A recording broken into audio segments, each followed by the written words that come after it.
warahmatullahi wabarakatuh. Puji dan syukur atas kehadiran Allah Subhanahu wa taala yang dimana rahmat dan karunia-Nya masih bisa kita rasakan sampai detik ini. Alhamdulillahirabbil alamin. Saya dapat menyelesaikan tugas kali ini.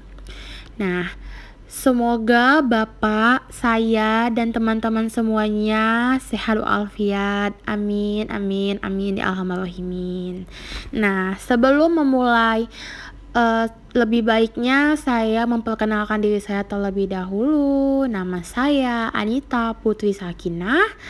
Saya dari Prodi Bimbingan Konseling Islam dari Unit 2 semester 4. Nah, pada kesempatan kali ini saya ingin membagikan sedikit pengetahuan saya tentang gender. Gender adalah serangkaian karakteristik yang terikat kepada dan membedakan maskulinitas dan feminitas. Karakteristik tersebut dapat mencakup jenis kelamin, hal yang ditentukan berdasarkan jenis kelamin atau identitas gender. Nah, gender sendiri berasal dari bahasa Latin yaitu gendus. Maksud saya genus. Genus berarti tipe atau jenis. Gender adalah sifat dan perilaku yang diletakkan pada laki-laki dan perempuan yang dibentuk secara sosial maupun budaya. Memahami pengertian dan perbedaan gender dengan seks sangatlah penting. Seringkali pemakaian kedua istilah ini tidak tepat. Padahal gender dan seks mempunyai arti yang berbeda. Nah, berikut perbedaannya. Yang pertama adalah seks. Seks adalah pembagian dua jenis kelamin, yakni laki-laki dan perempuan, yang ditentukan secara biologis. Seks juga berkaitan dengan karakteristik dasar fisik dan fungsi manusia, mulai dari kromosom, kadar hormon, dan bentuk organ reproduksi. Misalnya, laki-laki dan perempuan sama-sama memiliki payudara, tetapi karakteristik sekunder perempuan adalah jaringan payudara yang mengandung lebih banyak lemak dan kelenjar air susu karena pengaruh hormon. Contoh lain, misalnya laki-laki dan perempuan memiliki organ reproduksi berbeda, baik yang dilihat dari dalam maupun luar. Demikian pula dengan jenis dan kadar hormon pada tubuh laki-laki dan perempuan. Hal ini disebut dengan karakteristik seks primer. Nah, selanjutnya kita akan membahas gender. Gender adalah persepsi masyarakat atau yang mengacu pada peran, perilaku, ekspresi maksud saya, dan identitas seseorang, baik laki-laki maupun perempuan. Istilah ini juga erat hubungannya dengan orientasi seksual. Misal, homoseksual, heteroseksual, dan biseksual. Gender biasanya diasosiasikan dengan istilah maskulin dan feminin. Maskulin dihubungkan dengan sifat kelaki-lakian seperti gagah, kuat, dan memimpin. Sementara feminin dihubungkan dengan sifat perempuan seperti mengayomi, lemah lembut, dan perasa.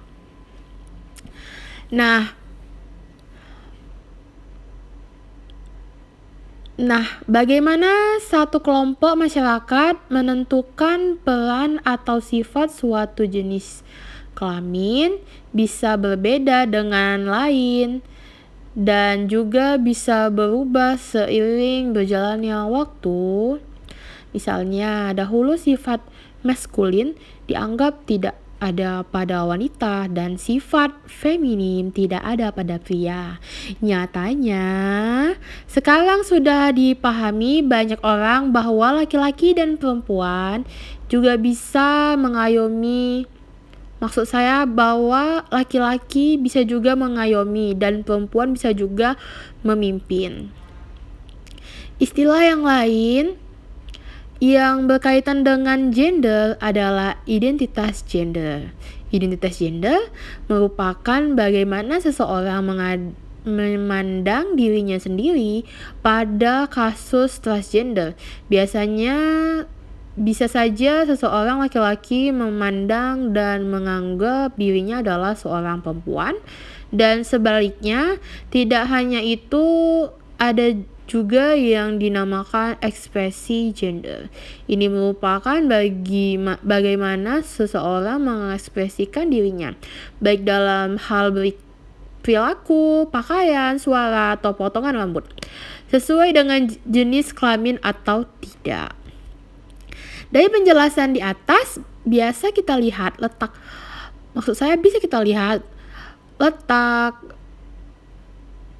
perbedaan gender dan seks, tetapi bisa juga kita lihat keterikatan antar keduanya. Keduanya memiliki hubungan dengan jenis kelamin, tetapi seks bersifat mutlak, sedangkan gender cenderung tidak. Nah, bicara soal gender, di Indonesia sendiri masih seperti beberapa negara lain, sampai detik ini kelamin yang diakui baru 2, yaitu laki-laki dan perempuan. Tetapi ada juga negara yang mengakui gender lebih dari 2, salah satunya Thailand. Nah, Thailand merupakan negara yang terkenal dengan toleransinya yang tinggi terhadap para transgender. Nah, di negara ini bahkan digadang-gadang sebagai ibu kotanya transgender, karena banyaknya orang-orang transgender yang diperlakukan baik dan sama seperti masyarakat lainnya. Penerimaan baik itu lantaran negara Gajah Putih ini mengakui jika ada gender lain selain perempuan dan laki-laki. Nah, tak tanggung-tanggung, menurut halaman Nexel, bahkan ada 18 jenis kelamin di Thailand. Yang pertama, pria. Seorang pria yang menyukai wanita. Kedua, wanita. Seorang wanita yang menyukai pria. Ketiga, Tom. Seorang wanita yang berpenampilan seperti pria dan menyukai they. Dan yang keempat, they. Seorang wanita yang menyukai Tom. Yang kelima, Tom Guy, seorang wanita yang menyukai Tom dan Day. Yang keenam, Tom Guy King, seorang Tom yang gagah dan tapi sebenarnya adalah wanita. Yang ketujuh, B, seorang wanita yang menyukai semua, termasuk wanita dan pria. Yang ke-8, Both, seorang pria yang menyukai semua, termasuk pria dan juga wanita. Yang ke-9, Guy Queen, seorang pria feminim yang menyukai pria. Yang ke-10, Guy King, seorang pria yang gagah yang menyukai pria. Yang ke-11 adalah Tom Guy Queen, seorang Tom yang menyukai Tom feminim.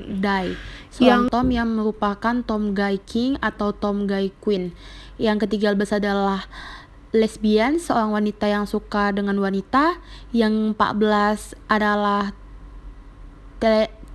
Katoi atau ladyboy, seorang pria yang dioperasi plastik menjadi wanita.